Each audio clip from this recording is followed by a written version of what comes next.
Allez, vas-y. La sécurité. Parlons-en. Ça, c'est l'échec patent de la municipalité sortante.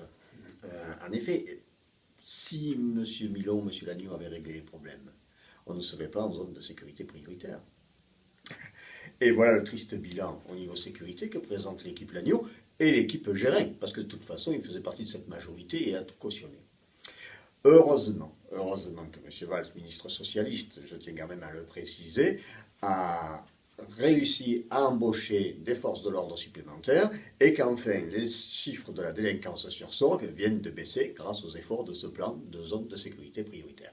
Alors je ne veux pas recevoir de leçons là-dessus, je continuerai ce travail qui est excellent parce que finalement il s'avère bien que les champions en matière de sécurité à Sorgues, ce n'est pas la droite, c'est bien le Parti socialiste. Ah, le pouvoir d'achat, bien sûr que ça se pose avec beaucoup d'acuité en ce moment. Nous traversons une crise qui est longue. Alors que peut-on faire? Bien sûr que ce n'est pas, et il ne faut pas rêver, il ne faut pas raconter des salades aux gens. Je ne vais pas dire, je vais augmenter les salaires, augmenter les retraites, baisser la TVA, ce n'est pas du ressort du maire. Tous ceux qui peuvent raconter ça sont des charlatans. Je pense par contre que concrètement, on peut soulager avec bien sûr un reciblage des aides sociales, éventuellement aussi revoir la fourchette d'imposition sur les taxes locales pour les familles les plus en difficulté.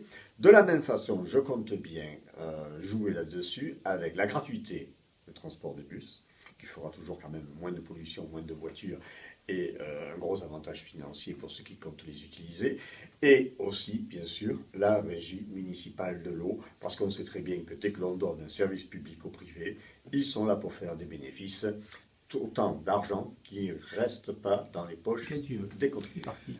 Souris-moi. Alors, la situation politique aujourd'hui, triste ou nette, on a le danger bien sûr du Front National. Mais pourquoi le Front National fait des voix?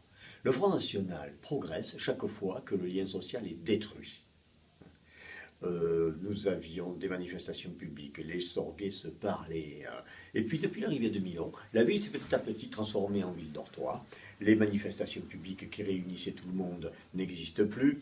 Les commerces d'accueil, services comme les bistrots, je ne fais pas l'apologie bistrot, mais enfin animés quand même, et sont des lieux où les gens se rencontrent et se parlent. Aujourd'hui, on n'a plus que des banques. Quand même, il faut reconnaître qu'en matière de discours, de lien social, il y a quand même beaucoup mieux.